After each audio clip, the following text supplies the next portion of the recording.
All right, welcome back, viewers. Our next speaker is quite a phenomenal man. In 2014, he was appointed as the independent non-executive director at Longhorn Publishers.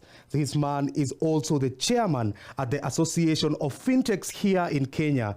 And we also want to note that he is also the current chair of the Kiktanet. This is a man who has so many hats, and he's a man who is very strategic. He's an advisor to many. He understands the fintech industry in and out, and we are honored and we celebrate to have such a man here with us. Welcome over to Ali Hussein as you give us this keynote address, and we're looking forward to the wealth of wisdom that you're going to bring on the table. I actually like to say that we're just waiting for a super highway here in Kenya to be named after him, probably with a touch of fintech, a touch of tech in there. Thank you, Ali Hussein, and welcome. Over to you. Thank you so much. It's a pleasure to be here today morning. Thank you, guys. Today I'm wearing my Longhorn Publishers hat, and as you can well imagine, the pandemic has caught the education sector literally with its pants down. So how have we performed? What are the implications going forward? Let's see how that goes. Great. So, guys, today we are going to be looking at the role of eDTech during the pandemic. But first, I want to just quickly take you through what I'm going to be talking about in the next 15 minutes. Just a quick backdrop on how things have evolved. Then I want us to look at what I like to call Vitukwa ground, the situation analysis for those non-Kenyans and non-Swahili speakers. And then we'll look at the positive impact, notable innovations. We look at Africa's EdTech ventures, and then I'll round it off at the end with looking at the opportunities and challenges going forward. So, quickly, backdrop.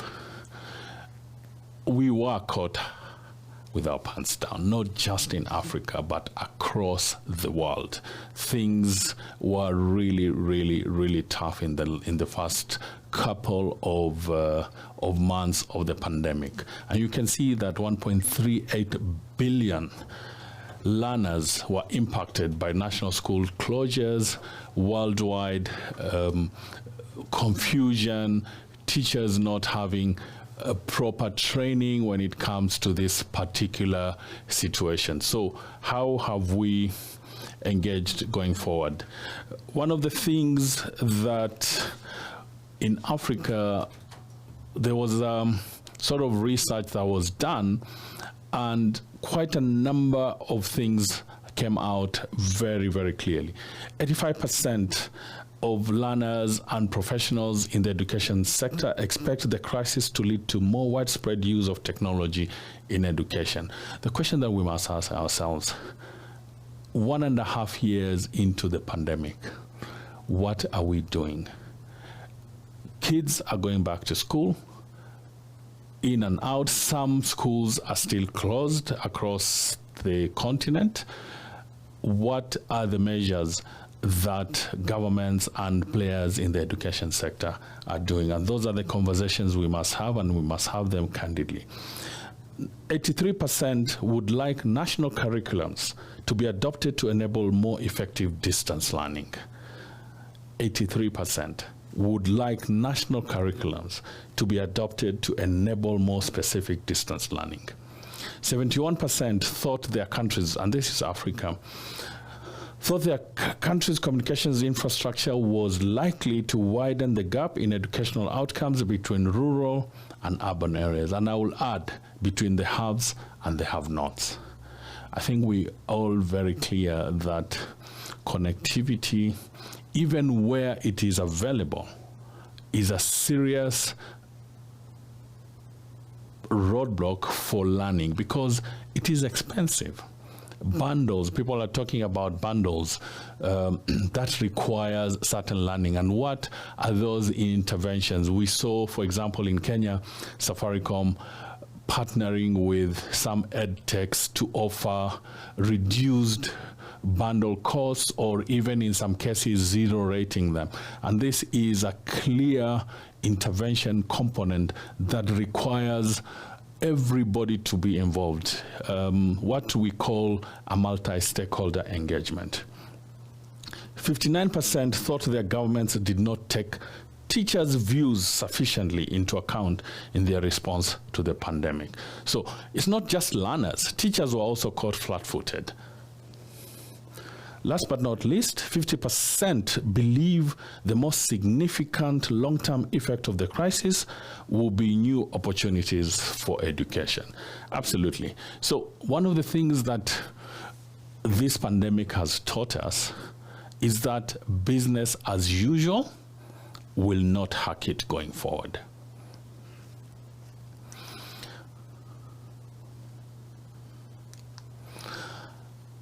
Still on the backdrop conversations, we see that headlines around the continent, it's all about EdTech, all about gamification, all about technology. And we can see how these conversations are happening across the continent. The question is, how are these conversations translating to things on the ground? So you can see like data price cuts to benefit South African education industry, copyright amendment bill to benefit online learning, government to mandate 2 more years of education, EdTech company provides gamified education platform, leading publisher Longhorn invests in EdTech startup Somo, YC-backed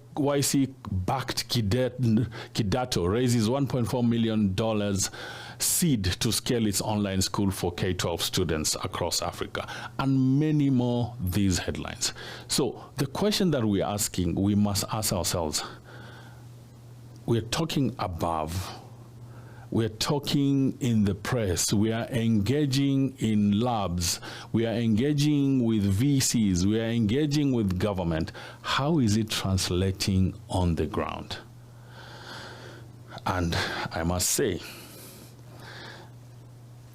it's not looking good. It's not looking good. Let's look at the situation analysis from a Kenyan perspective. Majority of Kenyan children have no access to digital learning. So we are talking about not leaving any kid behind. But what is actually happening on the ground? Let's look at the figures. 27% students accessed materials sent by school through WhatsApp. WhatsApp, I mean, everywhere you turn, you hear WhatsApp. But then we are talking about 27%. What is happening to the rest of them? Less than 30% public schools have any measure in place to reach children with the required learning materials. Now, let me just say this. We're now talking about public schools, but even the private schools are struggling despite everything else, okay? So again, we have been caught with our pants down, but it's 1.5 years down the line. Yeah, we should now be learning and we should now be putting those measures in place. Here's an interesting one. 42% digital learners access TV lessons. So TV lessons have become a very critical component on digital learning. 19% students depend on radio lessons. Radio has always been, but it's now being amplified because of the situation that we are facing ourselves. But here's a statistic that is very worrying. Less than 10% learners in public schools have access to digital learning materials. Less than 10%. 22% children who have access to learning through the internet across the board. Last but not least, an interesting statistic, 2x likelihood of a private school student accessing digital lessons compared with counterparts in public schools. So, guys, we must ask ourselves, what are we doing across the continent? How has this pandemic prepared us going forward towards ensuring that we don't leave any kid or any person interested in learning, we don't leave them behind. And the most critical component here is infrastructure. Internet infrastructure. And I'm going to ask a question that we must start taking a lot more seriously than we used to. Who is responsible for internet infrastructure? And at what point do we ensure that the profit motive does not completely overshadow the issue about access? I don't know whether you guys know this, but a few years back, the United Nations declared internet access to be a human right. Let me repeat this. The United Nations declared internet access as a human right. But beyond the words and beyond those statements, what has the world done? So looking at where we are at across Africa today, you can see education ventures, 210 plus. These education ventures range from e-learning platforms and MOOCs. These are open source platforms. Offline and SMS-based learning, including WhatsApp.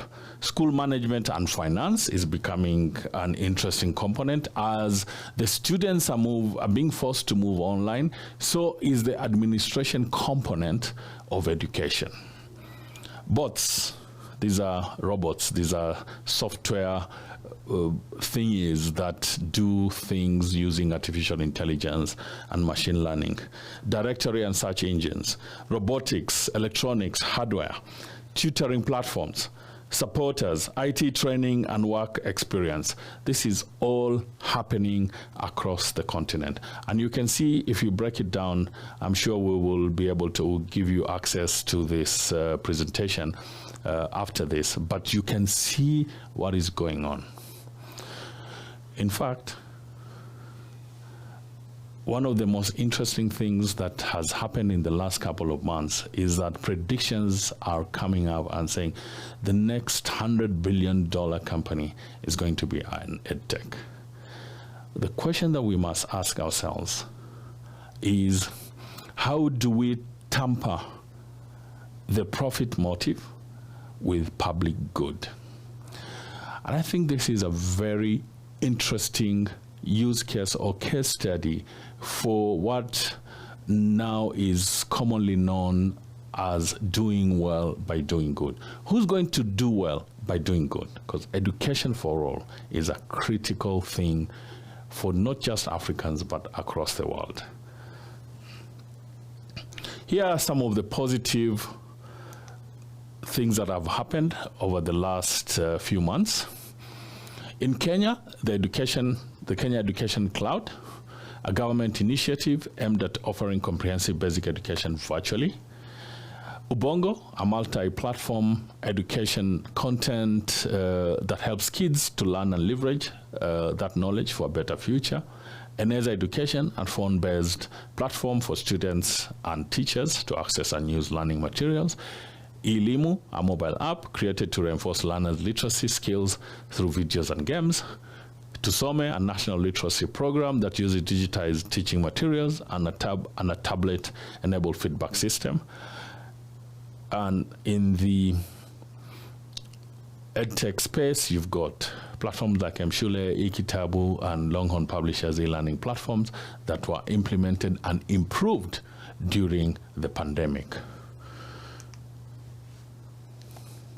I want to pause here for a minute and look at the EdTech global market that is starting to happen. So this is from a private sector perspective. In 2020, you were looking at a 227 billion growth in global expenditure on education technology in US dollars. By 2025, that would have almost literally doubled within 5 years. I pose a question to all of us. Who's going to be playing in this space? And how are government, non-governmental organizations, and for-profit organizations going to engage and ensure that no child is left behind. Doing well by doing good. Last but not least, I want to pose a question to everyone. Where's the opportunity? So, as you're listening to me here today, and as you look at this particular slide, let's look at where the opportunity or where the opportunities are. Now, let me give you an analogy. Any productivity tool like Microsoft Word, like Excel, like enterprise resource planning softwares, any productivity tool will not work without an operating system. So, as far as eDTech is concerned, what's the operating system? eDTech alludes to connectivity, it alludes to internet. Even when you are doing it offline, you must download something. So where's the opportunity? For me, the first most important thing is connectivity. So service providers across Africa, like Liquid Intelligent Systems, like Safaricom, like MTN, these guys must partner with governments across the continent to make sure ubiquitous connectivity across the continent to enable eDTech to go into what I call critical mass. Another area is obviously content provision. The other area is training for teachers to make them internet ready. So, guys, I invite you all to look at this opportunity and to ensure that we are doing right by this continent. And to thank the CIO Africa team for this opportunity to really engage on a subject that is very close to my heart.